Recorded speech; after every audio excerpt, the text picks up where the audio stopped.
Alors, sans plus tarder, j'invite monsieur le professeur Michel Vissa à me remplacer pour ouvrir cette leçon publique par votre exposé. Sous vos applaudissements, bien sûr.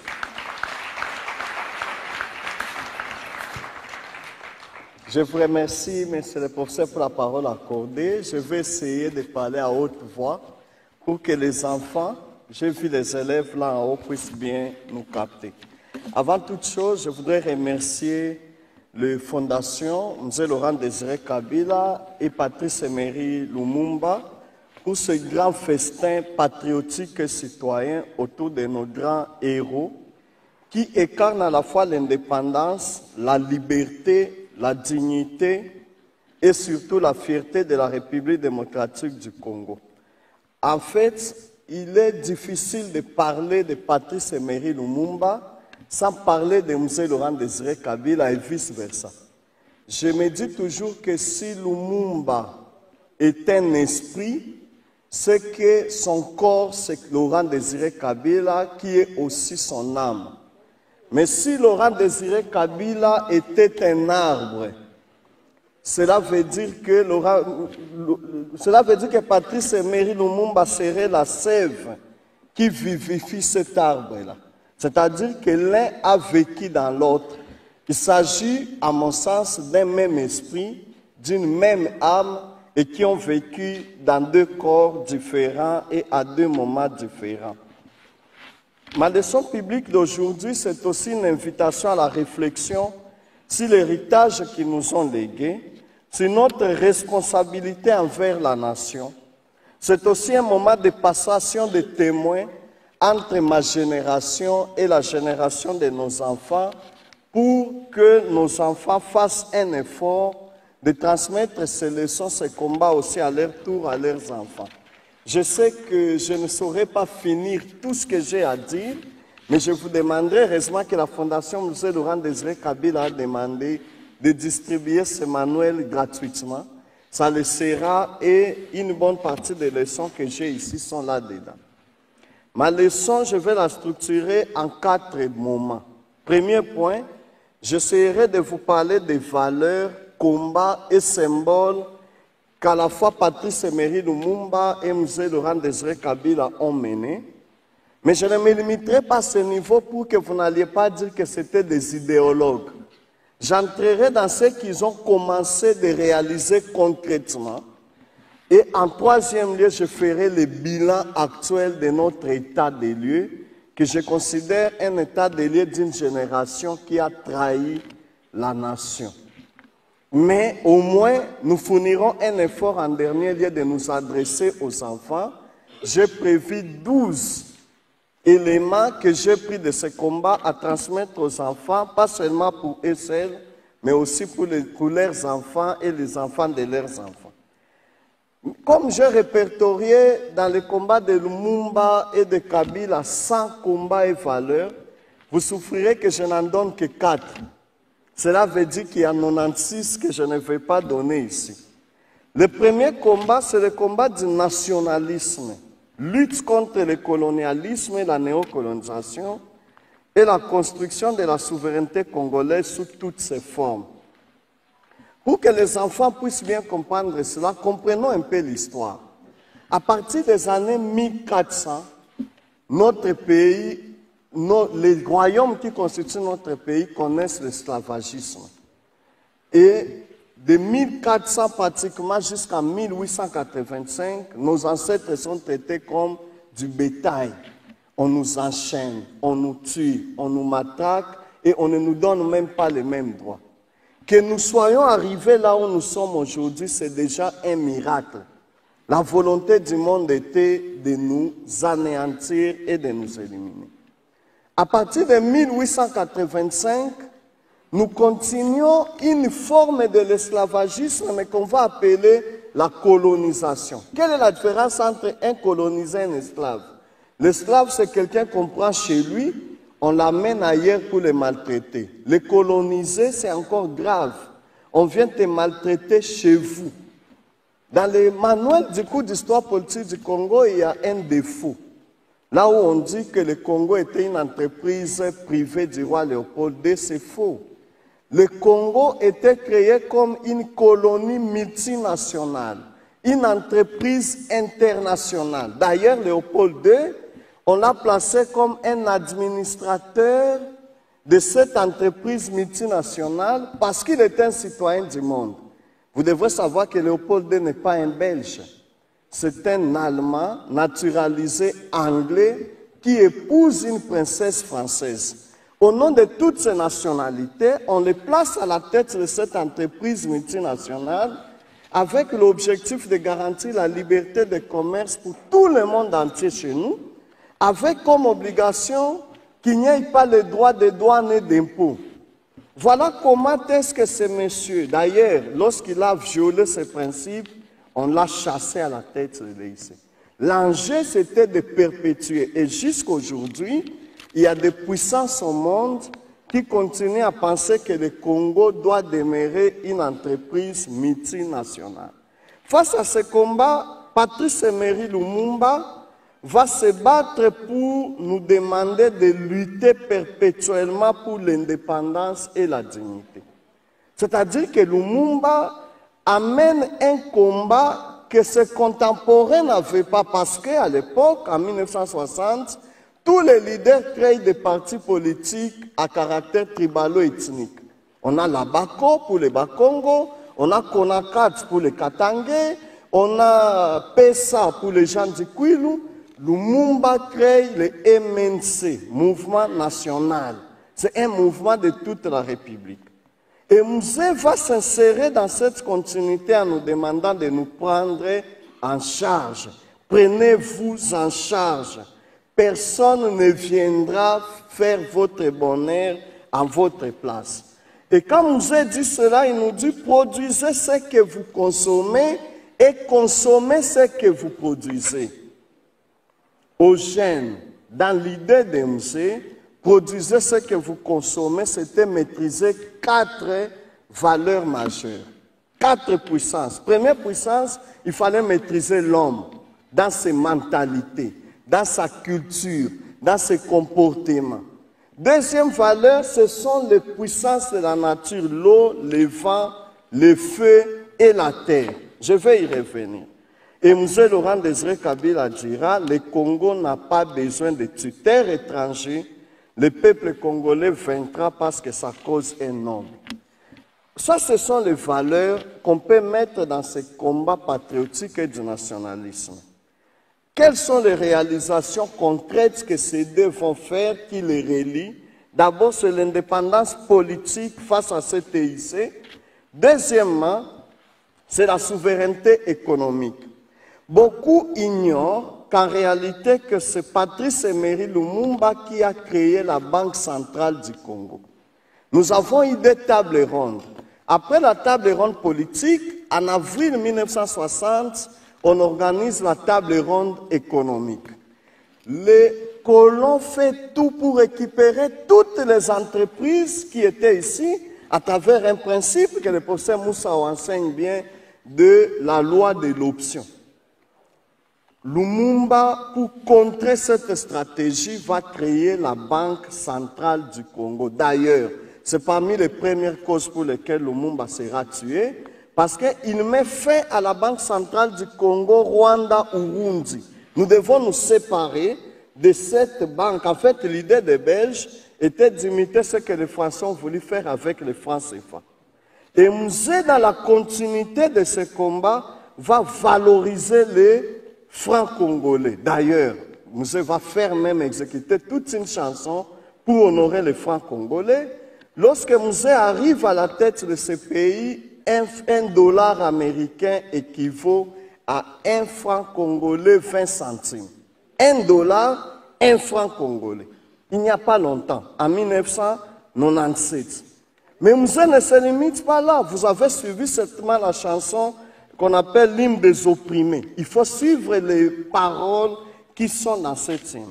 Par rapport à ce combat, quel est notre bilan aujourd'hui? D'abord, nous avons trahi les pères de la nation en instaurant ce qu'on appelle la géopolitique des originaires. nous avons supprimé dans le budget de l'État les frais, la ligne budgétaire de mutation. De telle sorte qu'un Congolais du Congo central ne connaît plus le Mbujimaï, celui de Mbujimaï ne connaît plus le Kivu, et chacun est gouverneur chez lui, chacun postule chez lui. Ça, c'est une trahison de ma génération. Les enfants ne suivaient pas cet exemple. Deuxièmement, nous ne sommes plus debout. Nos fronts nationalistes ne sont pas dressés. Nous ne sommes plus capables de regarder le monde avec la fierté nationaliste. Il n'y a pas d'industrie de transformation au pays. Toutes nos richesses, nous les exportons de manière brute. Le franc congolais a perdu sa valeur et est mal entretenu, y compris dans nos pratiques de chaque jour. Dans les marchés, lorsque une maman qui vend les makala à 10 $, vous pouvez retrouver ces 10 $ propres le lendemain. Mais lorsqu'il s'agit de francs congolais, on peut les appliquer même les huiles de palme, ainsi de suite. Ça, c'est un manque de patriotisme. Deuxième combat de ces deux héros nationaux, c'est le combat pour l'unité nationale et l'intégrité territoriale. M. Laurent-Désiré Kabila nous dit, le Congo restera un et indivisible. Avant lui, Patrice Lumumba l'avait dit, tout Congolais, partout où il est au Congo, est chez lui. C'est dans cette continuité que Moussé va prononcer la phrase fétiche « Ne jamais trahir le Congo ». Cette phrase, c'est une invitation à l'amour inconditionnel de la patrie, à la fierté sous toutes ses formes. Derrière le mot « ne jamais trahir le Congo », il y a plusieurs formes de trahison. Prendre la corruption, trahir l'État, c'est aussi refuser de faire ce que vous devrez faire. C'est aussi accepter de faire un travail pour lequel vous vous reconnaissez incompétent.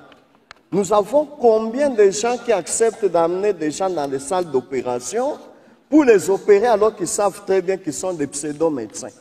Nous avons combien de gens qui se battent pour gouverner l'État alors qu'ils savent très bien qu'ils sont incapables d'être bourgmestres, d'être ministres, ainsi de suite. Il faut un jour qu'on soit capable de pénaliser l'incompétence dans ces pays. Quatrième élément, c'est la réconciliation nationale et la formation idéologique des leaders et du peuple. M. Laurent-Désiré Kabila prend le pouvoir. Vous pouvez vous rendre compte que M. Laurent-Désiré Kabila se battait même pour que le président Mobutu ne quitte pas ce pays. Il fallait qu'il reste là, qu'il voie comment le pays est géré et au besoin qu'il soit les conseillers du pouvoir. Mes chers enfants, il ne faut jamais couper la main de votre frère, car un jour la guerre éclatera et tu auras besoin de cette main pour combattre.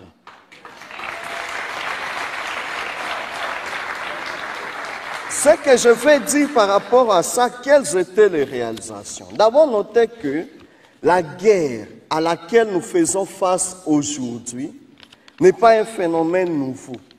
C'est les mêmes monstres, les mêmes démons que Patrice Emery Lumumba a combattu en 1960 face à la sécession katangaise, la sécession du Sud Kasaï. Les gens ne l'ont pas compris. C'est la même guerre que M. Laurent-Désiré Kabila a combattu. Peut-être que M. a eu un peu plus de chance. Lui, il a réussi au moins à fédérer les peuples derrière lui et nous avons mis l'ennemi en déroute ici à Massina. C'est la même guerre que le président Joseph Kabila a connue ici. Il a passé tout le temps à crier que nous sommes agressés. C'est la même guerre que le président Félix Tshisekedi combat aujourd'hui. Quel que soit le Congolais qui sera président de la République demain, il fera face à cette guerre. Pourquoi? Parce que nous, le Congo, nous devons nous préparer à une guerre perpétuelle. Nous sommes un pays qui est perçu par les voisins comme une injustice de Dieu. Les voisins pensent que Dieu nous a trop donné. Dieu a été injuste en créant le Congo, première réserve mondiale du coltan, première réserve mondiale du cobalt, première réserve mondiale en ressources en eau, le seul pays qui a l'Okapi, les plus belles femmes du monde, les hommes les plus brillants de la planète. Tout ça, vous ne pouvez pas vous imaginer qu'un jour on vous laissera libre. On nous enviera toujours.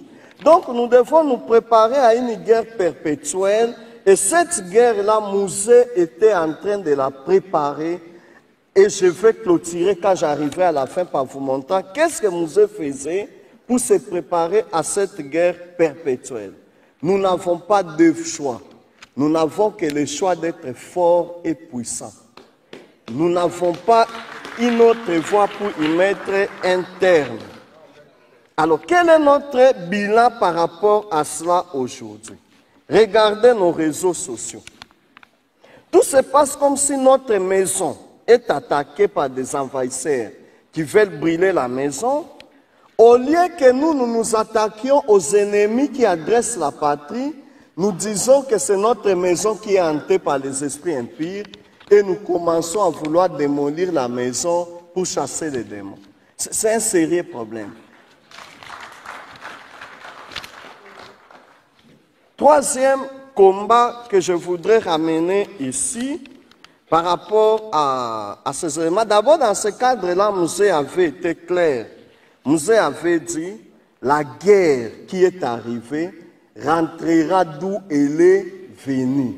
Mes chers amis, la guerre, la paix n'exclut pas la puissance. Même Dieu, le Créateur, se fait identifier, je l'ai appris d'un professeur Jean-René Mabouilo de l'ICC, que même Dieu s'identifie par les attributs de la puissance.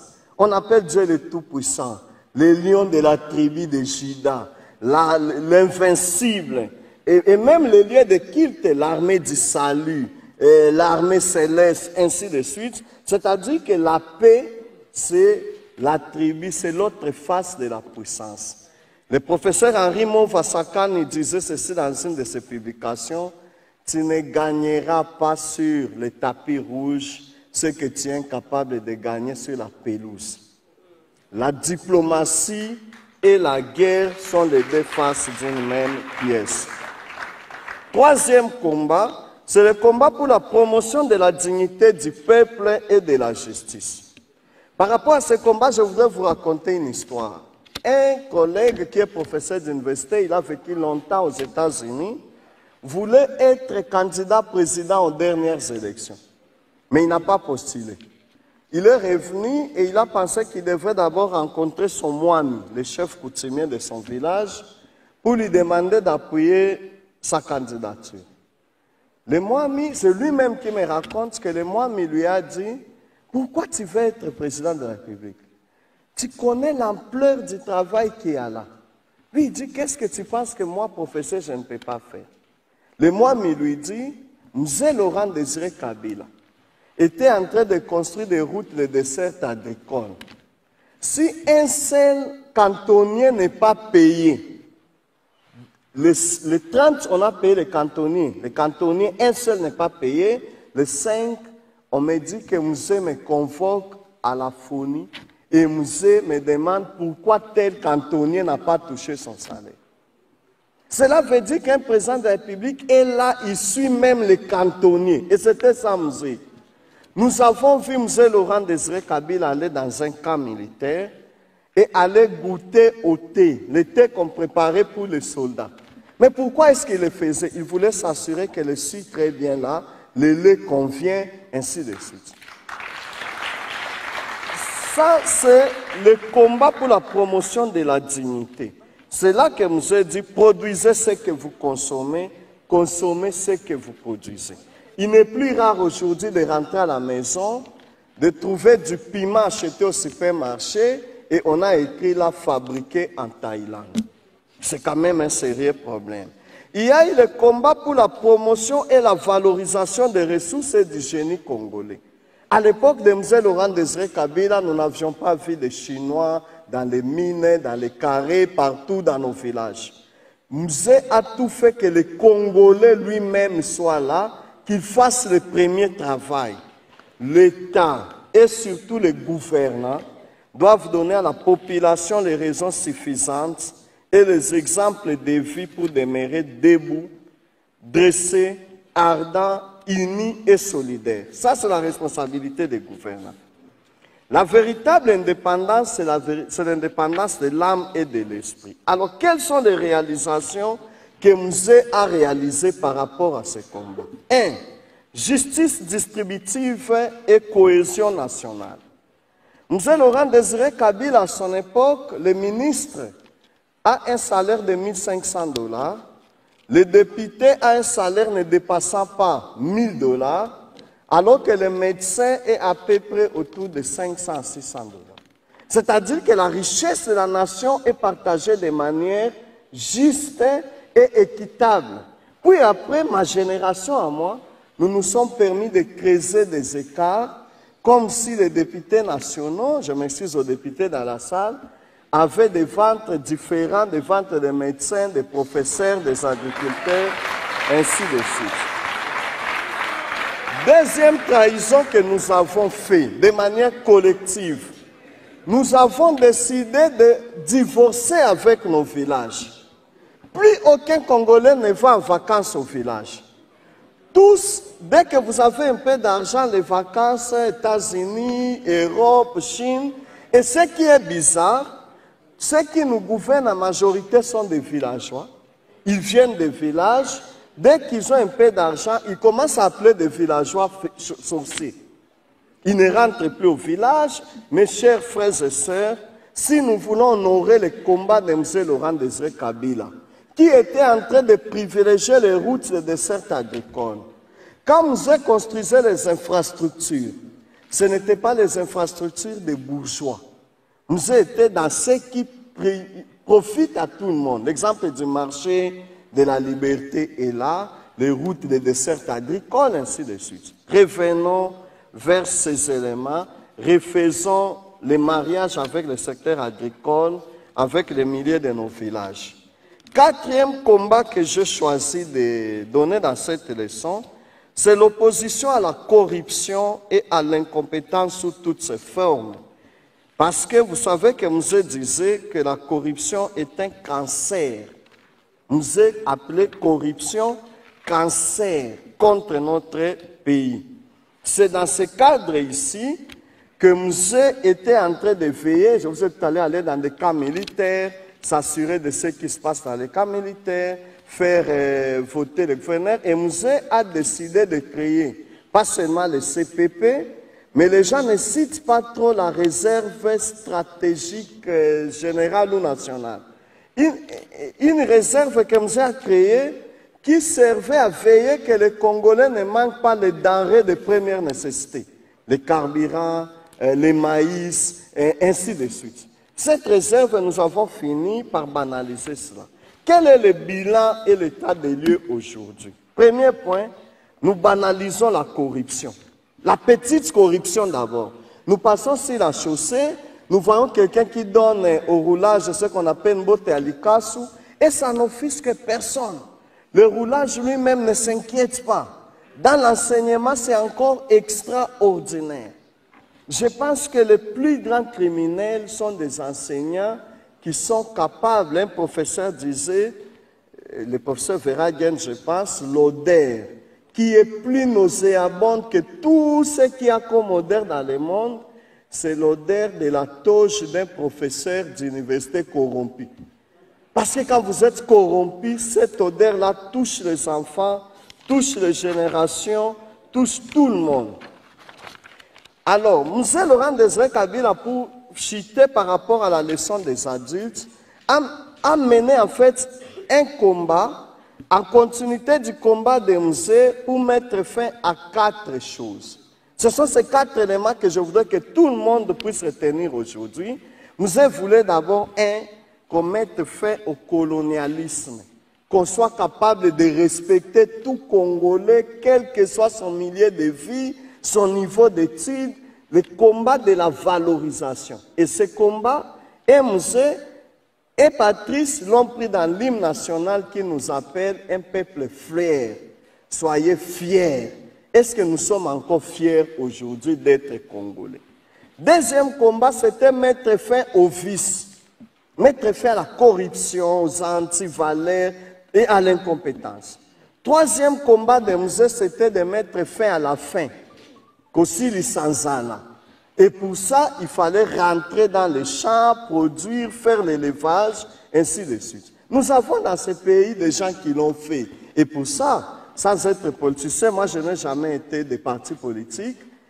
J'ai beaucoup appris de ce que Joseph Kabila, comme président de la République, a fait en termes de ferme. C'est très important. Enfin, c'était mettre fin à la guerre. Et mettre fin à la guerre, c'est un combat de tout le monde, population, gouvernants et gouvernés. En résumé, par rapport à cette partie, je pense que Patrice Emery Lumumba et M. Laurent Désiré Kabila, pour eux, le peuple doit être maître de son destin. Et pour y être, le professeur Elingo Mabinda a bien expliqué ce combat à travers 3 murailles que Musée voulait construire autour de la République, mais moi je pense que c'est 4 murailles. Première muraille, c'est muraille éthique, intellectuelle, morale et de changement de mentalité. Nous devons travailler sur notre moralité, sur notre éthique, sur notre intégrité, sur nos compétences. Deuxième muraille que Musée était en train d'implémenter, c'est muraille militaire autour de nos frontières. Musée a créé des centres de formation militaire. L'ambition était de les mettre toutes les 250 km tout autour des frontières. Vous pouvez voir le centre de formation de Moura vers le Kassi, le centre de formation de Kimbinga, on n'en parle pas beaucoup, ici au Kwilu. Kibomango, c'est Musée qui a transformé ça en centre de formation militaire, ainsi de suite. Aujourd'hui, nous avons quand même 2 généraux qui semblent se battre pour cet élément-là. Je prends quelqu'un comme le général Kassongo Kabouik de service national. Il s'est bâti pour pérenniser. Dans les auditoires, nous voyons encore quelques bancs fabriqués par le service national. Et le général Kabanda, qui gère actuellement le ministère de la Recherche scientifique, qui a créé l'incubateur du génie scientifique congolais. Mais c'est encore des cas isolés. Dernière muraille, c'est muraille de la bonne gouvernance et de la justice sociale. Alors, ça, à ce niveau-là, je peux dire que j'ai fini ma leçon publique pour les adultes. Je vais maintenant m'adresser aux enfants. Chers enfants qui êtes dans la salle, j'ai prévu de vous communiquer 12 recommandations que nous prenons de nos 2 héros nationaux. Il n'y a pas qu'à vous que je les donne. Je donne ces 12 recommandations pour que vous veilliez à transmettre cela à vos enfants et de leur demander de raconter cela aux enfants de leurs enfants, y compris, comme nous sommes en train de reculer, lorsque vous vous retrouverez encore autour du fait, comme nos ancêtres l'ont été. Puisque ce qui est sûr, c'est que les temps difficiles créent des hommes forts. Et comme nous venons de faire déjà 30 ans de guerre, nous devrions être forts. Mais ma génération n'est pas forte. Nous comptons donc sur vous pour faire ce pont avec les enfants. Vous leur direz à vos enfants que Patrice Emery Lumumba, le père de l'indépendance, a prédit la grande vision de l'avenir de notre pays. Et que M. Laurent Désiré Kabila, un grand-père visionnaire, a œuvré sans relâche pour la concrétiser. Vos pères que nous sommes, nous n'avons veillé qu'à vous transmettre cela puisque nous n'avons pas assez bâti. Deuxièmement, transmettez à vos enfants la sagesse de nos ancêtres. Vous leur direz qu'un fait que personne n'entretient finit par s'éteindre. Or, le Père de la nation voulut que nous soyons un peuple ardent. Nous ne le sommes pas. À vous d'être vigilants, ne jamais trahir le Congo. Souvenez-vous et dites à vos enfants que même Jésus de Nazareth avait dit à Judas, ce que tu as à faire, fais-le vite et maintenant. Mais Judas était loin de s'imaginer qu'il irait se pendre avant même la mort de Jésus. Tous les traîtres de la patrie mourront avant de voir le développement de la patrie. 3. Vous direz à vos enfants que nos valeurs patriotiques sont le fondement même de notre existence en tant que peuple. Ces valeurs sont l'unité dans la richesse et la diversité de notre culture. Tout Congolais, quelle que soit sa divergence, est votre frère. La paix que notre hymne national recommande, c'est une paix qui découle de notre puissance collective et de notre puissance de feu. Nous devons apprendre à allumer les feux, à construire les industries d'armement et à combattre. C'est cette paix qui restaurera la puissance de notre patrie. Quatrièmement, transmettez à vos enfants l'importance de nos symboles nationaux. Nos symboles de l'unité nationale tels que l'hymne national, le debout congolais, l'emblème doré de notre souveraineté. Soyez jaloux de nos 2 345 410 km² de terre bénie et ayez la haine envers ceux qui trahissent cette patrie. Nos armoiries représentant la puissance, la sécurité, la richesse de nos sols, de nos eaux, de notre sous-sol, de nos forêts et de nos tourbières doivent être défendus et honorés comme l'a fait les soldats du peuple, M. Laurent Désiré Kabila. Rappelez à vos enfants et à leur descendance que nos pères de la nation ont voulu que notre devise soit le reflet de la justice, de la paix et du travail. Du côté d'Nkamba, les Kimbangistes disent Bolingo, Mibeko, Misala na Kimia. 6. Instruisez-les à renforcer les piliers moraux et à implémenter les 4 mirailles de M. Laurent Désiré Kabila que je viens d'expliquer. Dites-leur que ni Lumumba, ni M. Laurent Désiré Kabila n'ont jamais voulu que la politique politicienne, la religion ou les ONG financées par l'étranger puissent dominer notre société. Malheureusement, la société de vos pères, ma génération, nous avons fait que la politique, les ONG et les églises sont devenues reines. En réalité, pour Lumumba et Mzee, il fallait privilégier le travail productif, l'agriculture, la menuiserie, ainsi de suite. 7. Imaginez et dites à vos enfants, et à eux de dire à leurs enfants d'assumer notre idéologie, de perpétuer l'idée de Lumumba et de Kimba, de Lumumba et de Kabila. Vous ferez en sorte que ces deux noms-là ne disparaissent jamais, même au jour où les deux fondations seront en difficulté de continuer à travailler. Vous devrez tout faire pour que ces deux-là entrent dans la lignée des divinités de notre patrie. Vous direz à vos enfants que l'héritage de nos héros nationaux ne doit pas seulement être célébré, mais vécu dans chaque acte, dans chaque engagement pour la République. Et l'État de demain doit faire de ces deux figures emblématiques, mais aussi à côté d'eux, des figures comme Simon Kimbangu, Mamadou Ndala, Kimpavita, des valeurs immortelles de notre patrie. 9.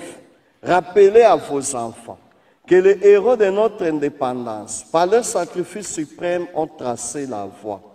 À vous et à vos enfants de la suivre et de la rendre encore plus lumineuse pour les générations futures. 10.